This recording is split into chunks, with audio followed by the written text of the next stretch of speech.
أما بعد أعوذ بالله من الشيطان الرجيم بسم الله الرحمن الرحيم إنما يعمر مساجد الله من آمن بالله واليوم الآخر وأقام الصلاة وآتى الزكاة ولم يخش إلا الله فعسى أولئك أن يكونوا من المهتدين صدق الله العظيم.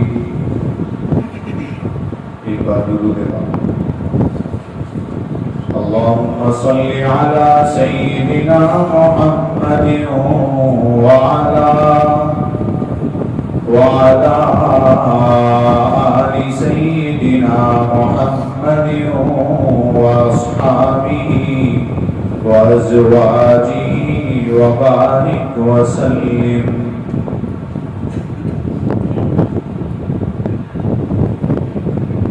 بزرگوں اور بھائیوں،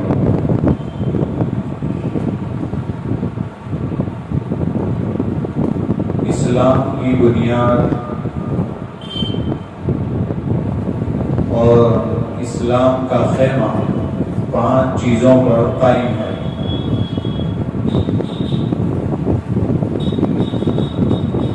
بہت مشہور حدیث ہے بنی الاسلام علی 5.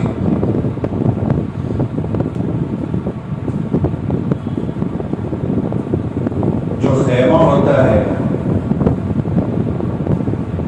تمبو جس کو کہتے ہیں، آج کل ملنا مشکل ہے، لیکن آج بھی اگر آپ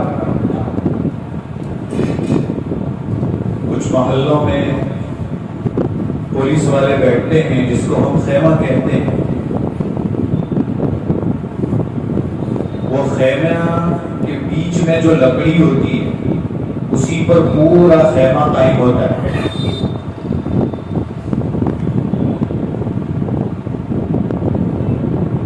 دین اسلام کے خیمے کے بیچ کی جو لکڑی ہے وہ ہے توحید اور رسالت. اللہ کو ایک ماننا اور یہ جاننا کہ محمد صلی اللہ علیہ وسلم اللہ کے رسول ہیں.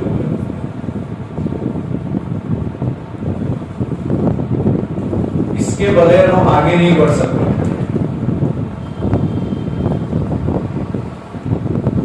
اور جب یہ چیز دلوں میں پیوست ہو جاتی ہے تو آپ جانتے ہیں کہ اللہ اکبر کے نعرے میں کتنی طاقت ہے. جب کلمہ شہادت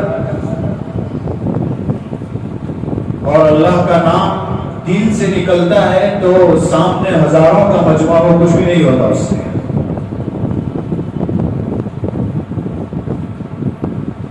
موجودہ واقعہ اس کی طرف اشارہ کرتا ہے جس کی تفصیل میں مجھے جانے کی ضرورت ہے.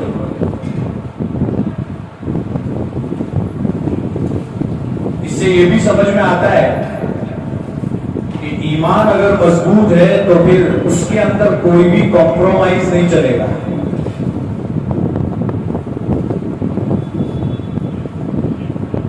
ہم آپ کے ساتھ ہر چیز میں کمپرومائز کر سکتے ہیں، لیکن اسلام کے احکام میں، دین کے احکام میں، ایمان کی باتوں میں کمپرومائز نہیں کر سکتے.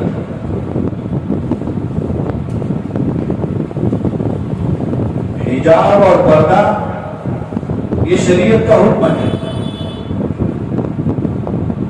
قرآن کی آیت کو ہم بدل نہیں سکتے، اللہ کے رسول صلی اللہ علیہ وسلم کے حکم کو ہم بدل نہیں سکتے. وہ تو کرنا ہی کرنا ہے.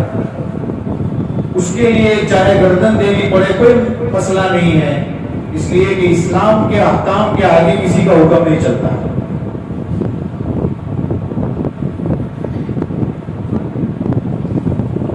پھر آپ یہ بھی جانتے ہیں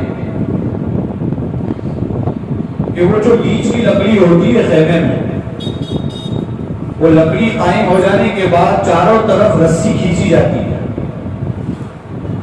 جو کھوٹے گاڑے جاتے ہیں چاروں طرف،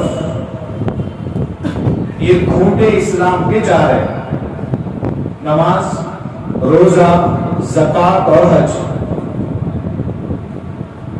بیچ کی لکڑی کلمہ شہادت ہے، توحید اور رسالت ہے۔ اس کے بغیر تو آپ یہ کھینچو تب بھی کچھ نہیں ہوگا، تمبو کھڑا ہی نہیں ہوگا۔ لیکن وہ کھینچنے کے بعد تمبو کو مضبوط کرنا ہو تو یہ 4 حکم پر عمل کرنا پڑے گا۔ چاروں طرف کی یہ جو کھوٹے ہیں اس میں بہت اہم ترین چیز نماز ہے۔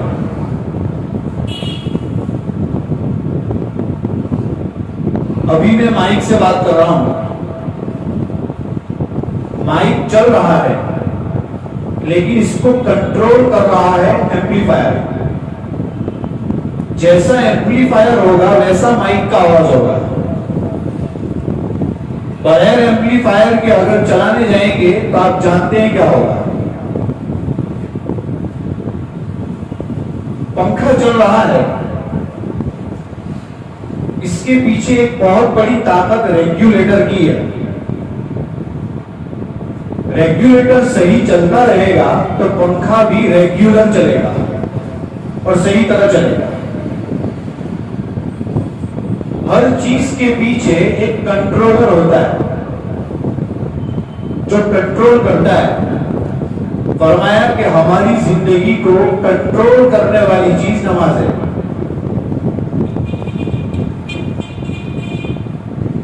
اسی لیے حدیث شریف میں آتا ہے اور کسی بزرگ کا قول ہے کہ خیر البقاع المساجد، سب سے بہترین جگہ مسجد ہے، اور فرمایا شر البقاع الاسواق، اور سب سے بدترین جگہ بازار ہے۔ اس لیے کہ انسان بازار میں جائے گا تو نہ اس کی آنکھ محفوظ ہے نہ اس کی زبان محفوظ ہے۔ مسجد میں آ جائے گا یہ دونوں چیزیں اس کی محفوظ ہو جائے گی۔ غلط سلط بولے گا نہیں، غلط سلط دیکھنے کا تو مسئلہ ہی ختم ہو گیا۔ تو دونوں چیزوں کی حفاظت ہوگی تو انسان بہت سارے گناہوں سے بچ جائے گا۔ اس لیے فرمایا کہ زندگی کا کنٹرولر نماز ہے۔ پہلے زمانے میں ایسا ہوا کرتا تھا کہ جوان جس کو اپنی بیٹی کا نکاح کرنا ہوتا تھا تو وہ پہلے سے مسجد میں آ جاتا تھا۔ رشتہ طے کرنا ہے وہ طریقہ بتا رہا ہوں، کسی زمانے میں یہ رہا ہے۔ مسجد میں آتا تھا اور دیکھتا تھا کہ کون سا نوجوان لڑکا جس کی شادی نہیں ہوئی ہے وہ نماز کس طریقے کی پڑھتا ہے۔ کسی زمانے میں جوان مسجد کے کھوٹے ہوا کرتے تھے، آج بیچارے بوڑھے مسجد کے کھوٹے ہوتے ہیں۔ وہی مسجد میں زیادہ دکھتے ہیں، باقی آپ دیکھیں کہ دوسری نمازوں میں ہمارا حال کیا ہوتا ہے۔ آج کل جمعہ کے علاوہ دوسری نمازوں میں مسلمانوں کی تعداد کم نظر آتی، جبکہ ابھی ہم نے آپ سے کہا کہ نماز ایک ایسی چیز ہے جو اس انسان کی زندگی کو کنٹرول کرے گی۔ لیکن جمعہ کے علاوہ ہمارا مجمع پتہ نہیں کہاں جاتا ہے۔ فجر کی نماز میں اگر ہم دیکھیں گے مشکل سے 1 صف 1.5 صف ہوتی ہے، باقی لوگ کہاں ہوتے ہیں سمجھ سکتے ہیں کہاں ہوتے ہیں۔ تو میں یہ عرض کر رہا تھا کہ مسجد ایک بہت اچھی جگہ ہے، وہاں آنے کے بعد انسان کی زبان بھی کنٹرول ہو جاتی ہے اور وہیں آنے کے بعد انسان کی نگاہ بھی کنٹرول میں آ جاتی ہے۔ معلوم یہ ہوا کہ مسجد کی دین اسلام میں ایک بہت بڑی اہمیت ہے. بخاری شریف میں مستقل باب باندھے ہیں مسجد کی تعمیر کے سلسلے میں. مسجد کی تعمیر کی فضیلت کیا ہے؟ مسجد کی تعمیر کے وقت مدد کرنے کے سلسلے میں کیا کیا باتیں ہیں، یہ سب چیزیں کھول کھول کر حدیث شریف میں محدثین نے، شارحین نے بیان کیا ہے. میں عام طور پر ایسے موقع پر وہ حدیث کو پڑھتا ہی ہوں جس میں یہ ہے کہ جس نے اللہ کے لیے ایک مسجد تعمیر کی، من بنا للہ مسجدا، آگے ہے یبتغی بہ وجہ اللہ، اور مسجد کی تعمیر سے وہ اللہ کو راضی کرنا چاہتا ہو. تو حدیث شریف میں آتا ہے بن اللہ لہ مثلہ فی الجنہ بیتن فی الجنہ، اللہ تعالیٰ اسی کی طرح اپنی شان نشان جنت میں ایک گھر تعمیر فرمائیں. یہ بہت مشہور حدیث ہے. یہاں تو فرمایا کہ وہ شخص جو پوری مسجد تعمیر کرتا ہو اس کے لیے، لیکن مسجد کی تعمیر میں اگر کسی نے 5 روپے بھی دے دیے، 10 روپے بھی دے دیے، ایک اینٹ لگا دی، اس کے بھی فائدے ہیں. عام طور پر اس موقع پر استاد محترم حضرت قاری احمد علی صاحب دعوت برکاتہم سے سنا ہوا ایک قصہ ہمیشہ بیان کرتا ہوں. ایک عرب پتی تھا جس نے ایک بڑی مسجد تعمیر کی تھی. پوری مسجد اس نے بنوا دی، 1 روپیہ بھی کسی سے نہیں لیا. مسجد کی تعمیر کے بعد اس کو خواب آ گیا. خواب میں دیکھ رہا ہے وہ کہ ایک بڑی زمین جنت میں اس کے لیے تیار کر دی گئی. بہت بڑی زمین ہے. اللہ تعالیٰ سے، فرشتوں سے خواب میں پوچھنا اس نے کہ یہ کیا ہے، کہ یہ آپ نے جو مسجد بنائی اس کے بدلے میں اللہ نے جنت میں اتنی بڑی زمین دی. لیکن وہ دھیرے سے دیکھ رہا ہے تو ایک طرف کونے میں بہت شاندار محل ہے. وہ شاندار محل کو دیکھنے کے بعد اس نے پوچھا یہ محل کس کا ہے؟ جواب دیا آپ کی اس تعمیر کے اندر ایک شخص نے، ایک عورت نے مدد کی ہے، اس کا ہے. پریشان ہو گیا ہو. سب پیسے میں نے دیے ہیں، سب کچھ میں نے دیا ہے، اس میں حصہ کس کا لگا؟ اور میری زمین کے اندر اس کا محل آ گیا. حیران ہے وہ فوراً جتنے مزدور کام کر رہے تھے اور جتنے لوگوں نے کام کیا تھا سب کو بلایا، اور بلانے کے بعد ایک ایک کر کے سب کو پوچھا کہ بھائی کسی نے مدد کی تھی؟ سب پیسے تو میں نے دیے ہیں، کیا کسی نے 2-4 روپے بھی دیے تھے اس میں؟ پوچھتا رہا. ایک مزدور نے کہا مجھے اتنا معلوم ہے کہ میں وہ سیمنٹ اور ریتی کا گارا تیار کر رہا تھا تو ہمارے پاس جو بالٹی تھی، ڈول تھی، اس سے پانی نیچے ٹپک رہا تھا. ایک حبشی عورت وہاں سے جا رہی تھی، بھیک مانگنے والی تھی، فقیر تھی. وہ وہاں سے جا رہی تھی، اس کے پاس نئی ڈول تھی، صحیح سالم تھی. اس نے دیکھا کہ وہ پانی ٹپک رہا ہے، گارا جو ریتی وغیرہ سب گر رہا ہے. کہا کہ ایک کام کیجیے، میری نئی ڈول آپ لے لیجیے، میں تو بھیک مانگنے والی ہوں، پیسے تو گریں گے نہیں، آپ مجھے دے دیجیے ڈول، میں اپنی نئی ڈول آپ کو دے دیتی ہوں. کہا ٹھیک ہے، اچھی بات ہے. بس اتنا ہی ہوا تھا، اس کے سوا کچھ نہیں ہوا تھا. اس کو سمجھ میں آیا کہ ہاں اسی کے لیے اللہ تعالیٰ نے جنت میں ایک محل تعمیر کیا. صرف ادلا بدلی کی ہے، سوچ کر چلی بھی نہیں تھی وہ عورت. دیکھتے ہی صرف وہ ڈول دی ہے اس کو، کوئی بات نہیں، واپس اس عورت کو تلاش کرنے میں لگ گیا کہ کسی بھی طرح وہ حبشی عورت کو تلاش کروں گا۔ تلاش کرتے کرتے بہت مشقت کے بعد اس عورت کے پاس پہنچ گیا۔ عورت سے کہا کہ بھائی وہ ڈول جو ہے وہ ہمیں دے دو، آپ جتنے کہیں گے اتنے پیسے آپ کو دے دیں گے۔ اس نے گولی لگانا شروع کی، جیسے حراجی ہوتی ہے ہمارے یہاں، کہ حراجی چلتی ہے تو گولی لگائی جاتی ہے، اس سے اوپر اس سے اوپر، اور وہاں تو جو ہے ریال کہیں درہم کہیں اس طرح کی بات ہے، ہماری طرح نوٹوں کا مسئلہ نہیں۔ اس نے کہا لاکھ ریال، 2 لاکھ ریال، پتہ نہیں لمبی لمبی گولی لگائی، وہ اور تیاری نہیں ہو رہی کہ میں نہیں دوں گی۔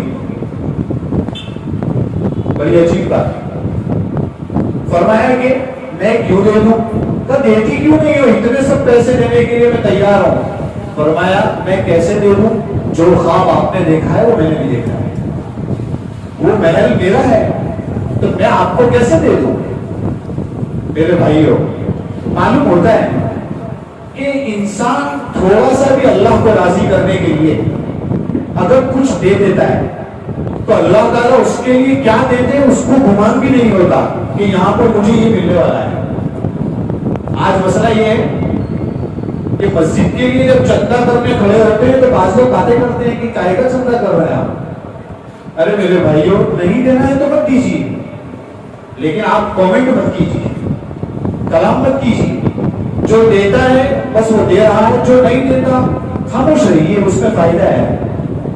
چندہ کرنا خود نبی کریم صلی اللہ علیہ وسلم سے ثابت ہے۔ غزوہ تبوک کے موقع پر آپ صلی اللہ علیہ وسلم کو 40,000 کا لشکر تیار کرنا تھا، اور 40,000 کا لشکر ایسے ویسے تیار نہیں ہوتا، لمبا سفر ہے، اور آپ کو معلوم ہے سفر کا خرچہ، کھانے پینے کا خرچہ، کمانڈر کا خرچہ، اور پتہ نہیں کتنے خرچے ساتھ میں ہیں۔ اتنے سب خرچے اگر تیار کرنے ہیں تو انسان کو کیا کرنا پڑے گا؟ بہت سب پیسے جمع کرنے پڑیں گے۔ آپ صلی اللہ علیہ وسلم نے اعلان کیا، من ذا الذی یقرض اللہ قرضا حسنا فیضاعفہ لہ اضعافا کثیرا، کون ہے جو اللہ کو قرضہ دے دے، اللہ تعالیٰ اس کے بدلے میں اس سے کئی گنا بڑھا کر دے گا اس کو۔ آپ اعلان کرتے جا رہے ہیں، صف اول میں حضرت ابو بکر ہے، حضرت عمر ہے، حضرت عثمان ہے، حضرت علی رضی اللہ عنہ، بڑے بڑے صحابہ ہیں۔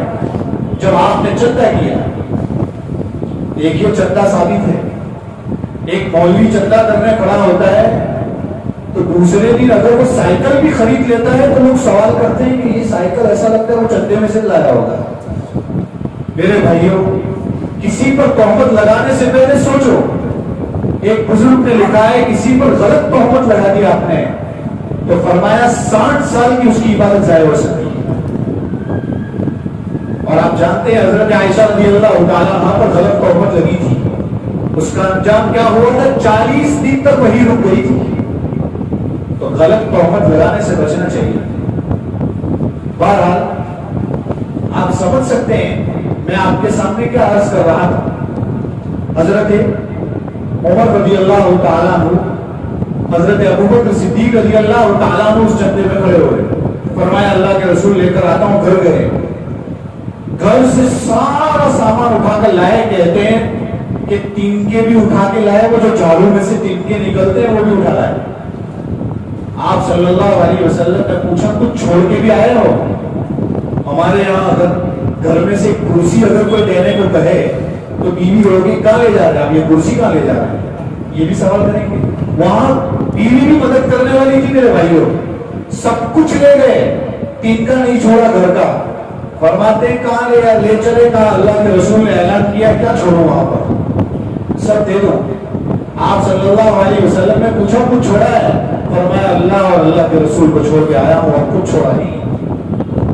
حضرت عمر رضی اللہ تعالیٰ عنہ گھر گئے، آدھا سامان اپنے گھر کا لے آئے، اور آپ جانتے ہیں کہ حضرت عمر فرماتے ہیں یہ موقع تھا کہ ابو بکر سے آگے بڑھ جاتا، لیکن اس موقع میں بھی میں ابو بکر سے آگے نہیں بڑھ سکا۔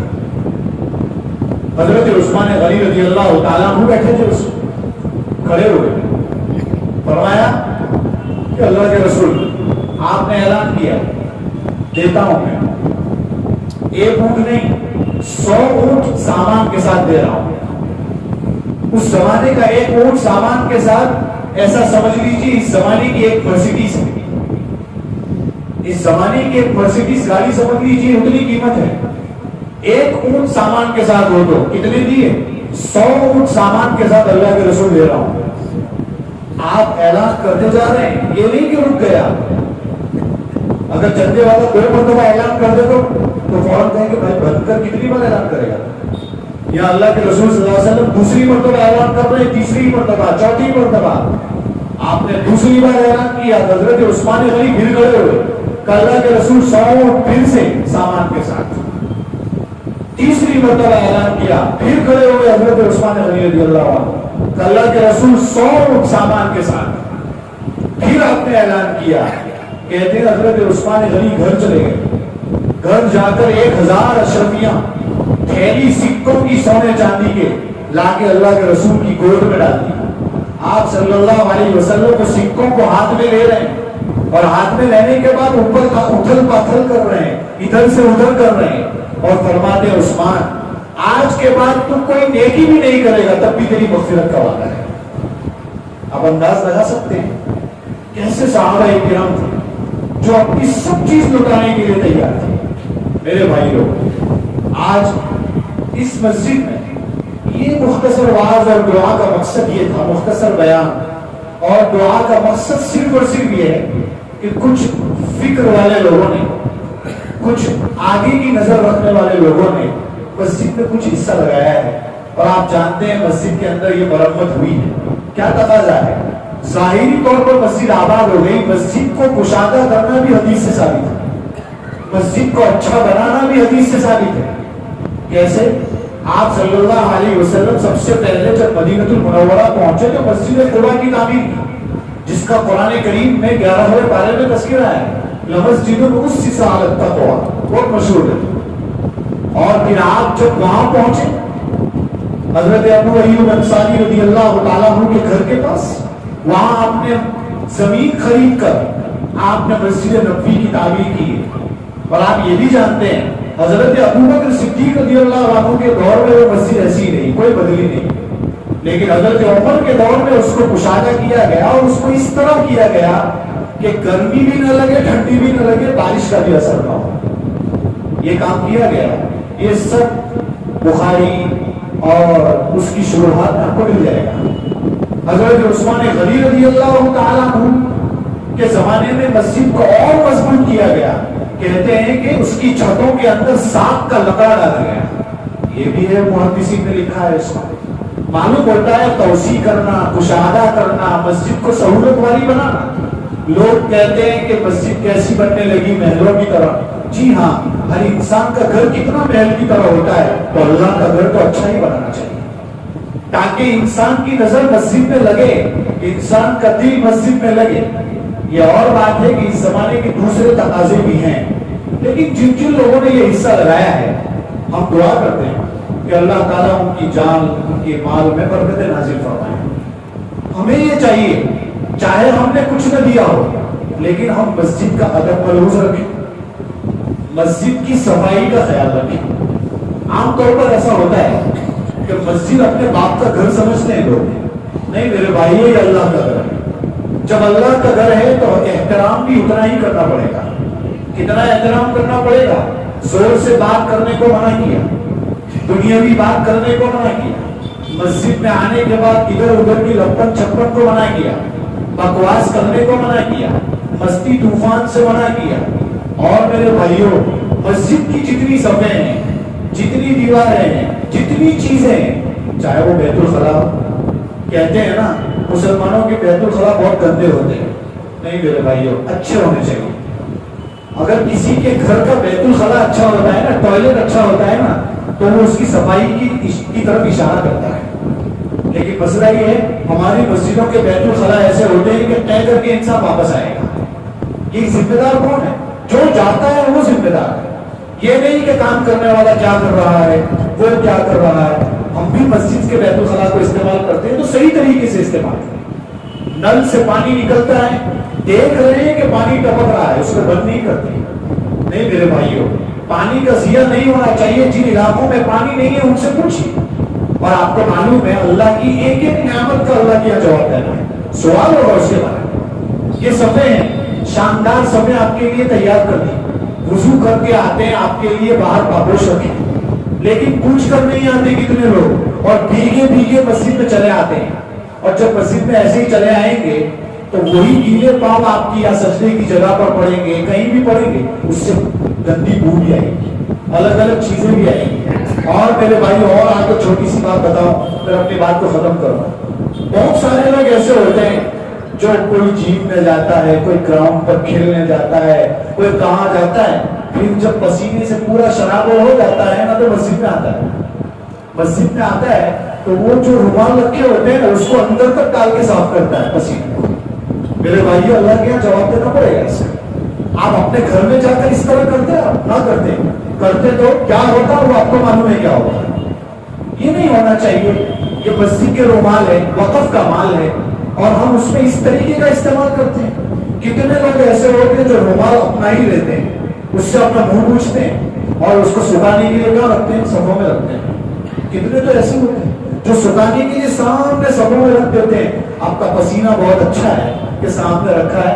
پسینہ تو میرے نبی کا تھا کہ جس کو استعمال کیا جاتا تھا، جس بوتل میں ڈال دیا جاتا اس کی خوشبو معطر اور کہاں کہاں پھیل جاتی تھی. وہ اللہ کے رسول کا پسینہ تھا. ہمارا پسینہ تو ویسے ہی گندا ہوتا ہے اور ہم اس کو پوچھ کر سامنے رکھتے ہیں. اب وہ روح اندر چلی گئی. شاید اگر کوئی آدمی نماز پڑھے اس جگہ پر اور اگر سجدے میں جاتے ہیں اس کو گندی بو آئے گی، اور اگر نماز پہ دھیان نہیں لے گا اس کا ذمہ دار کون ہوگا؟ وہی ہوگا جس نے وہ رومال رکھا. میرے بھائیوں ذرا ان چیزوں کا خیال رکھیں. جتنا ہو سکے مسجد کا احترام کریں، جتنا ہو سکے مسجد میں صحیح طریقے سے آئیں، جتنا ہو سکے اپنے آپ کو مسجد میں صحیح طریقے سے لگائیں. مسجد کی ایک ایک نعمت کو صحیح استعمال کریں. اور جتنے لوگوں نے چاہے دامے درمے صفونے قدمے، جن لوگوں نے جس طرح کا حصہ لیا ہے، جس طرح کی مدد کی ہے، آپ کچھ نہیں کر سکتے، ان کے لیے دعا تو کر سکتے ہیں. آپ ان کے لیے دعا کریں کہ اللہ تعالیٰ ان کو مزید خرچ کرنے کی توفیق دے. جتنا ہو سکے ان کی جان میں، ان کی مال میں، ان کی عزت اور آبرو میں برکت دے. اس کے لیے ہمیں مسلسل دعا کرنی چاہیے. اور جتنا ہو سکے یہ ظاہر طور پر مسجد بنی ہے اور باطن چیز یہ ہے کہ مسجد کو آباد کریں. نماز پڑھنا اصل ہے. اگر مسجد آباد نہیں ہوگی تو کچھ بھی نہیں ہوگا. کہتے ہیں چاہے کتنی بھی پکی مسجد بنا لو، نمازی کچے ہیں تو کچھ نہیں ہوگا. اس لیے ہمیں چاہیے کہ مسجد کو صحیح طریقے سے استعمال کریں. اللہ تعالی ہمیں عمل کرنے کی توفیق عطا فرمائے. آمین. وآخر دعوانا الحمدللہ.